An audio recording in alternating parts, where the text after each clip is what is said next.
Yeah!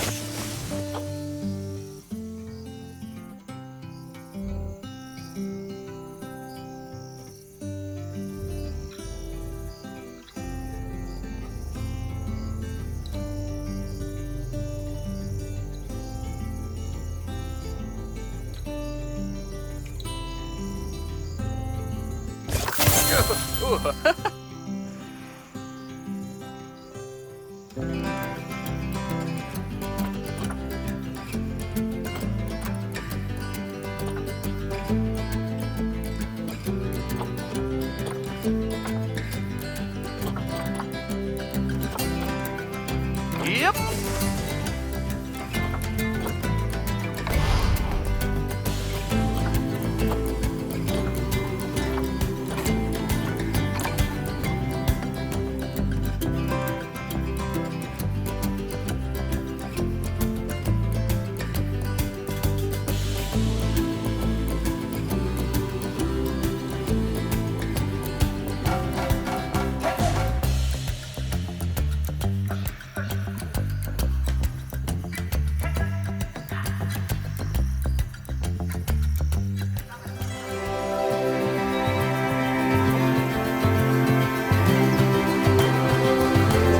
Ah, heyo at Hematu. Yeah. Oh, sorry about that. I have a habit of slipping back into the Blanco language. It's good to finally meet you in person. I'm Bernard, although I insist you call me Bernie. The only person who calls me Bernard is my wife. And even then, only when I've tracked elephant dung into the carpets. As you know, I own several zoos, but I always like to show people the ropes here at my home. This is the first zoo I ever opened, and a source of great pride for me. And prize, thanks to a lion breeding program we ran in the 80s.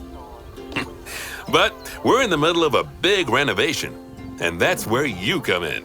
Sadly, our old contractor had to retire after developing a fur allergy. Poor devil kept sneezing his dentures into the lion habitat. So, it's up to you to finish everything off. Don't worry, though. I'm not completely throwing you in at the deep end.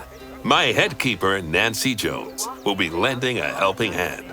Oh, she's a hard worker, and she'll expect you to be too. But I'm sure you'll get along like a house on fire, or even better, one that isn't on fire. Less shouting that way.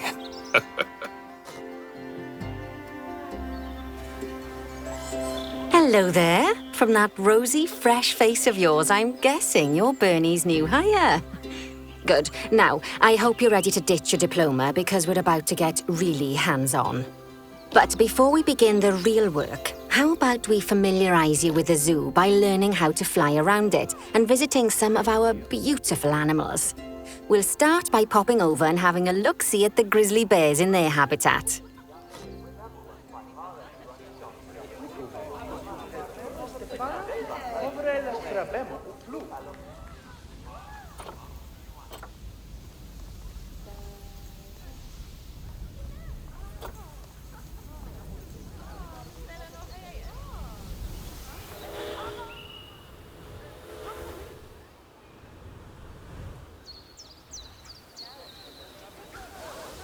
Did you know that grizzly bears, also known as Ursus arctos horribilis, can hibernate for up to 7 months a year?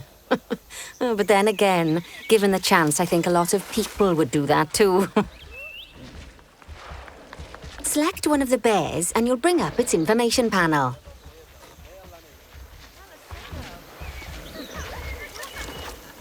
This is where you can find out all kinds of information about your animal. The most important thing being its overall welfare. You'll learn more about animal welfare today as we go through your objectives. But for now, let's enjoy this magnificent animal. Why don't you select the camera from inside its information panel?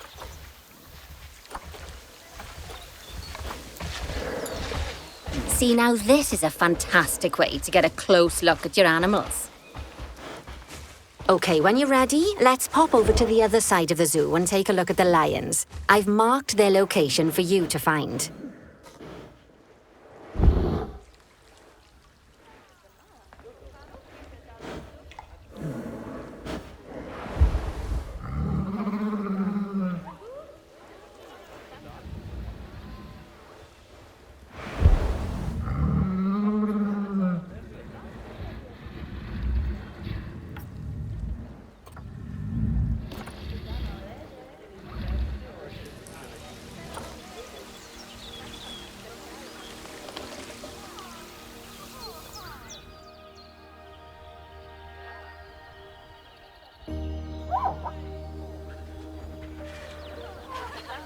Panthera leo, or the West African lion to you and me.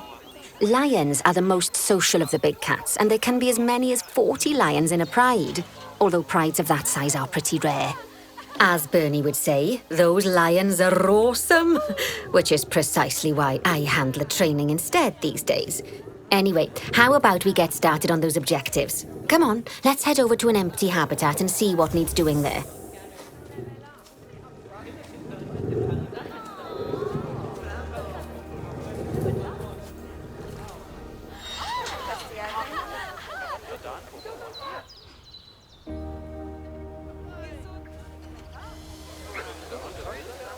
As you can see, it's a lovely space for animals, but it's missing a certain something. Well, two somethings. Warthogs. So I'd like you to adopt a pair of them. To adopt animals, we need to open the animal market, which is in the animal trading section.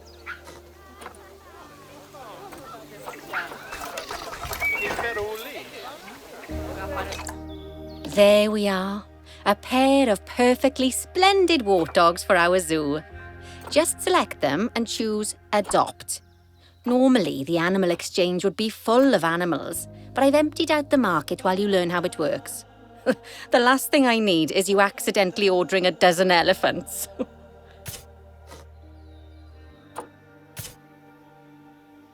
When you adopt an animal, it's automatically placed in the trade centre, where they're held until you're ready to move them into their habitat, which, as it happens, you are.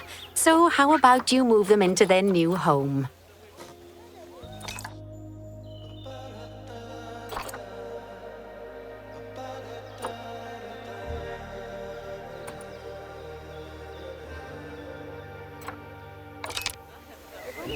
When you ask for an animal to be moved into a habitat, your caretakers will go to the trade centre, collect your animal and deliver them to your selected habitat. I've marked the trade centre's location, so let's go and watch the caretakers in action.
Well, as you can see, those caretakers don't hang about. They'll move those animals to their destination as fast as possible.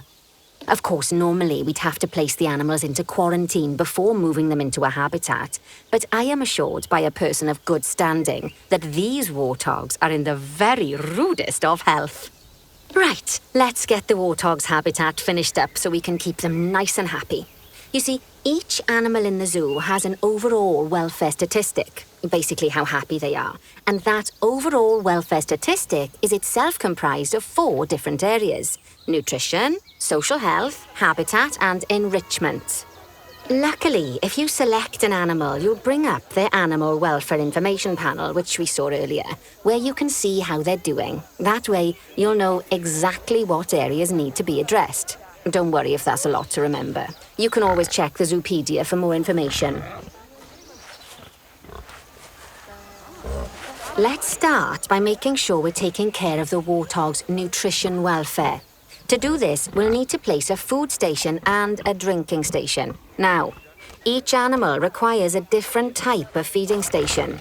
And for the warthogs, it's a small feeding trough. So let's add one of those and a water bowl.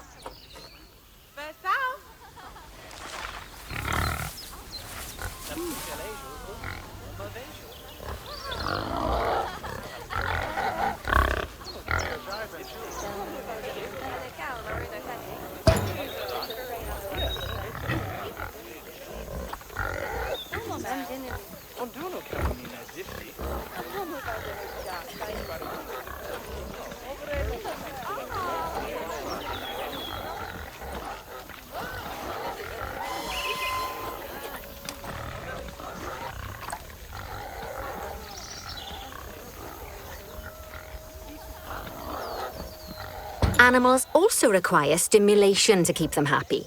Let's add a lovely mud bath for the warthogs to roll around in. That bath will count towards their enrichment welfare, specifically their toy enrichment welfare.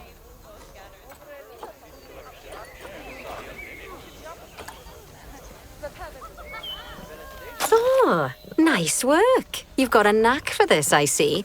Now, our contractor had to leave in a hurry, so this place is in a feral state. Unfinished thingamajigs and whatsits all over the shop. But the first thing we need to finish is the ostrich habitat. It's over near the hippos.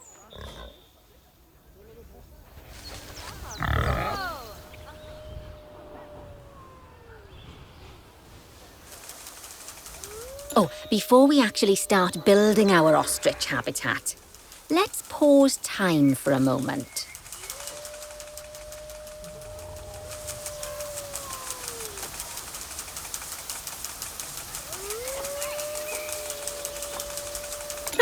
That's more like it. A quick break. Sometimes it's a good idea to pause the game whilst you're doing something which requires your concentration, because it'll stop the zoo spinning out of control while you're looking the other way. Let's keep the game paused while we get this ostrich habitat built. Okay, job number 1 here is to add a habitat gate before we complete the barrier. Every habitat needs a habitat gate. After all, how else would the keepers get in and out? Just make sure it's hooked up to the path so the keepers can reach it.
Right, let's complete the perimeter barrier so we can adopt us some ostriches. I've marked out an area for you to use, so I'd like you to finish off the perimeter using the brick barrier.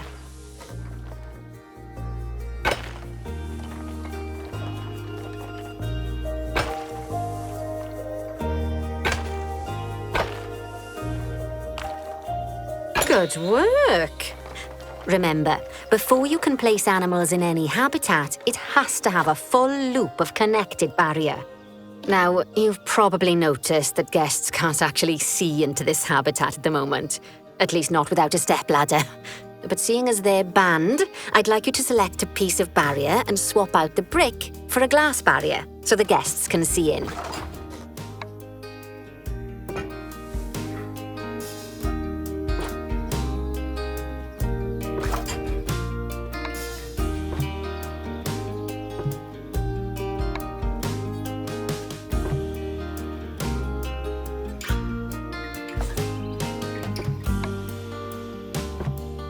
There we go. Adding in more windows gives guests even more opportunities to see the animals in a habitat. It's always best to make sure the guests can get a good view into a habitat from the path they're walking on, because it makes them happy, and because this would be a pretty terrible zoo if they couldn't.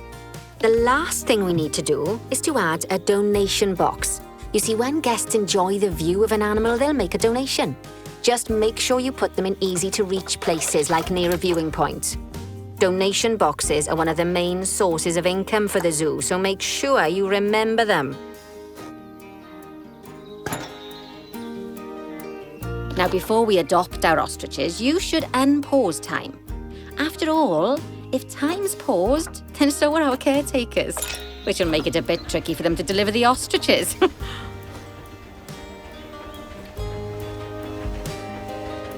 Oh, by the way, as well as pausing time, you can also speed it up. It'll run everything at 2 times and 5 times faster. It can be useful, especially if you're waiting for money to accumulate or for animals to be delivered to your habitat. Personally, I use it when I'm waiting for a brew to finish. All right, you've finished the habitat, so it's high time we adopted those ostriches, don't you think? Let's get 4 of them in here.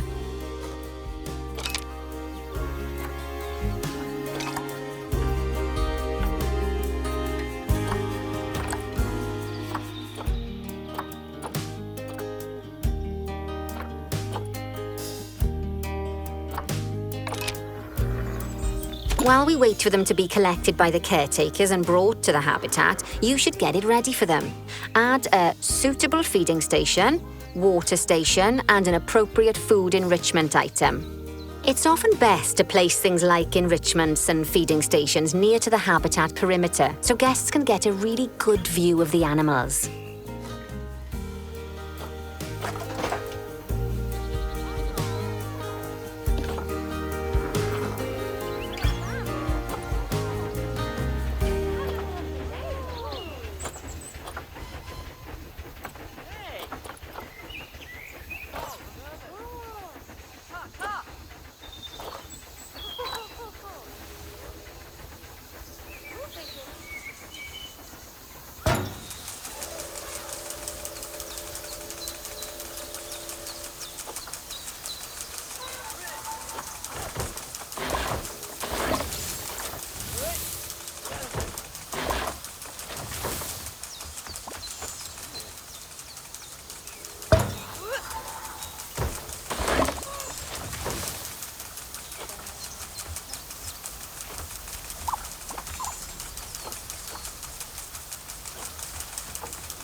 Oh, good to see the ostriches have somewhere they can really stretch their legs. Did you know they can actually run at 43 miles per hour? Oh, heaven forbid they ever escape. The speed camera fines alone would bankrupt us.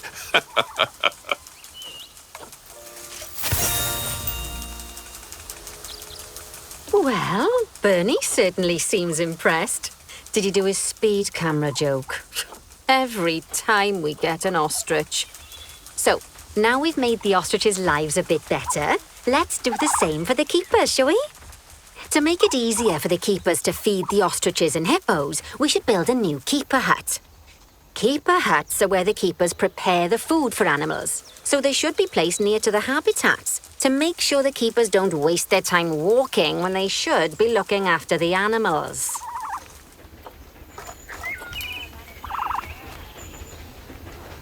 You'll need to rotate the keeper hut to get it to connect up to the path.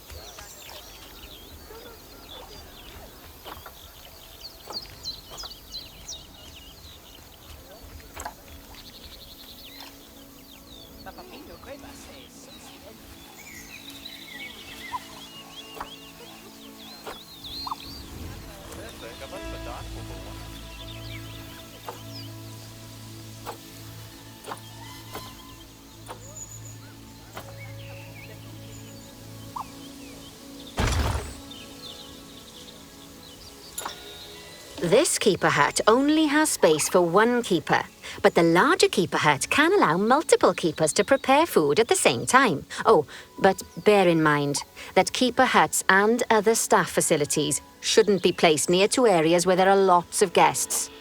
Guests don't like seeing facility buildings, and it can affect their happiness. Negatively. In case that wasn't clear. Something that all facilities, shops, and a whole host of other objects need is power. And that obviously includes your newly built keeper hut. So let's place a transformer next to it, shall we?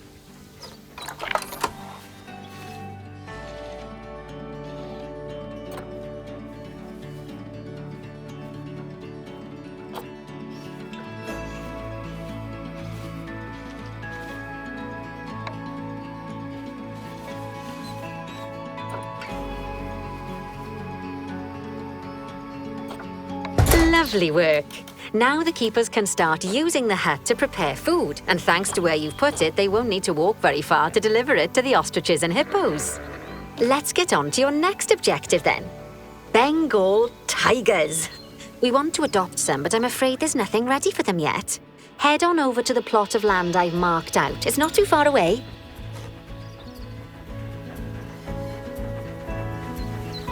Righty, your next job is to build a habitat. From scratch. And concrete and glass, I expect. So, go ahead and build it. Just make sure that the habitat includes that big hole we've dug. Oh, and don't forget to add a habitat gate to the barrier.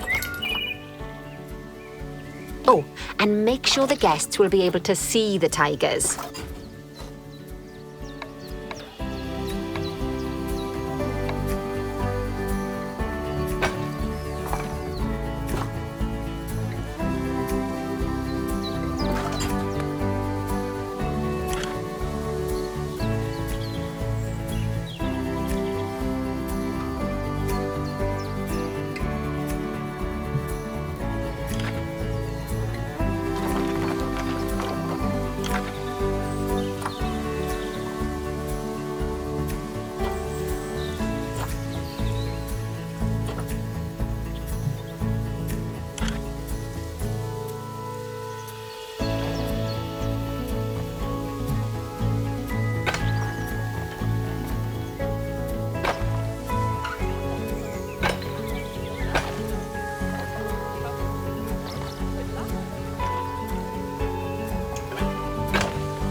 Now, Bernie takes safety very seriously at his zoos, so we should probably make sure those tigers can't jump out of their habitat, don't you think?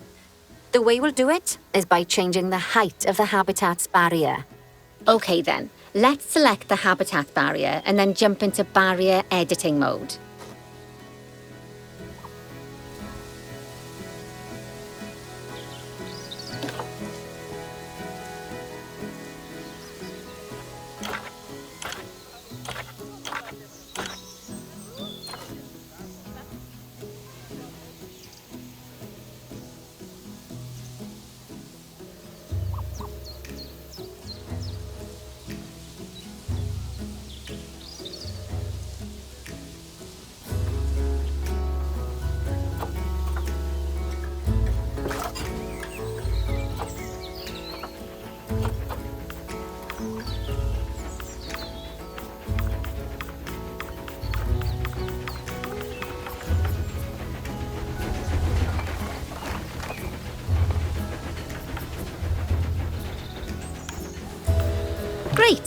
Now highlight the entire perimeter of the habitat.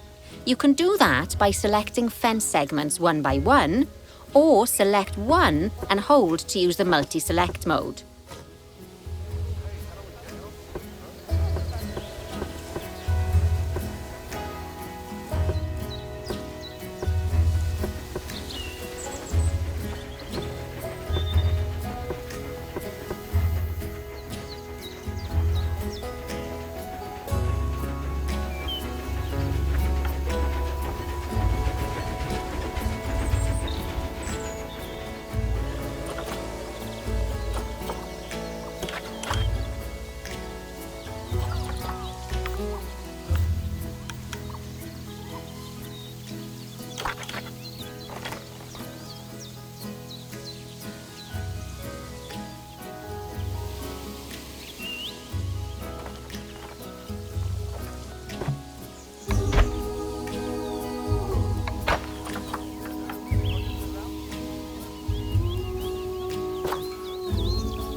Ula, Minela Jam.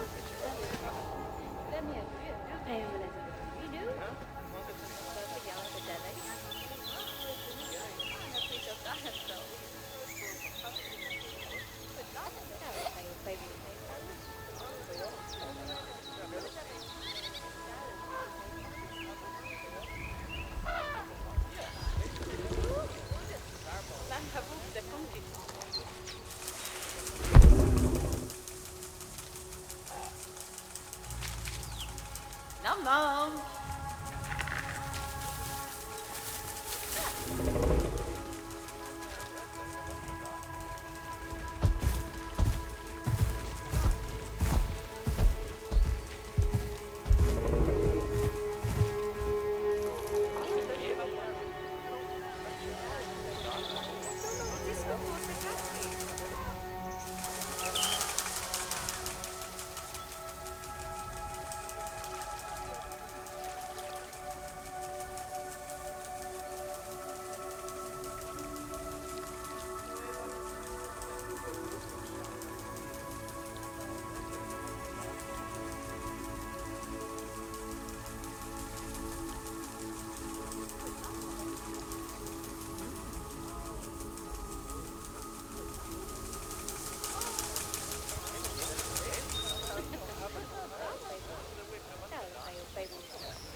Whoa!